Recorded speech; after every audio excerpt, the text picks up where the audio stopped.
स्वतंत्रता दिवस के मौके पर आज हम आपको बताएंगे विभाजन के वो किस्से जिसे सुनकर आप हैरान रह जाएंगे। तो चलिए शुरू करते हैं मेरे यानी असीम शर्मा के साथ। भारत पाकिस्तान विभाजन के लिए सिर्फ 73 दिन का समय मिला।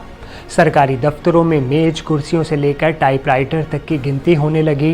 तय हुआ कि चल संपत्ति का 80% भारत और 20% पाकिस्तान को जाएगा। लेकिन ये बांट फाट इतनी आसान नहीं थी। कई जगह तो अफसरों ने अच्छे टाइपराइटर छुपा दिए, नई मेज कुर्सियों की जगह टूटी फूटी भेज दी गई। लेकिन एक चीज़ जो थी वो बिना झगड़े के बट गई, वो थी शराब। जितनी बोतलें थी सब भारत को मिली और बदले में पाकिस्तान को रकम दे दी गई। इसी बीच कुछ चरमपंथी मांगे भी उठी। कुछ मुस्लिम चाहते थे कि ताजमहल तोड़कर पाकिस्तान भेजा जाए क्योंकि इसे एक मुस्लिम बादशाह ने बनवाया था। दूसरी तरफ कुछ हिंदू साधु अड़ गए कि सिंधु नदी भारत को मिलनी चाहिए क्योंकि वेद का लेखन उसी के किनारे हुआ था। बंटवारे के दौरान वायसराय भवन के अस्तबल में मौजूद 12 शाही घोड़ा गाड़ियों का किस्सा भी दिलचस्प है। 6 सुनहरी 6 रूपहली सजावट वाली ये गाड़ियां ब्रिटिश सत्ता की शान थी। इन्हें तोड़कर बांटना मुश्किल था, तो तय हुआ कि एक देश को सुनहरी और दूसरे को रूपहली मिलेगी। फैसला सिक्का उछालकर हुआ। भारत ने पुतली पुकारा और किस्मत ने साथ भी दिया। सुनहरी गाड़ियां भारत के हिस्से में आईं।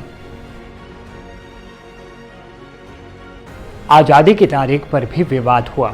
ज्योतिषों ने 15 अगस्त को अशुभ बताया और 14 अगस्त को शुभ, लेकिन माउंटबेटन ने जल्दबाजी में 15 अगस्त तय कर दिया। ग्रह नक्षत्र की चिंता दूर करने के लिए यह तय हुआ कि भारत और पाकिस्तान 14 अगस्त की आधी रात को आज़ाद होंगे और इस तरह 15 अगस्त की सुबह भारत का नया सूरज उगा।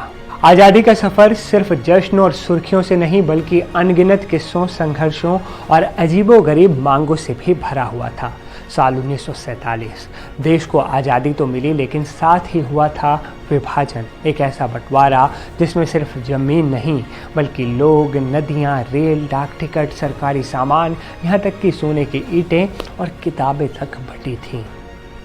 ये किस्से बताते हैं कि बंटवारा सिर्फ राजनीतिक घटना नहीं बल्कि अजीबोगरीब मांगों, टकरारों और भाग्य के खेल से भरी एक जटिल कहानी भी थी, जो आज भी इतिहास के पन्नों में जीवंत है।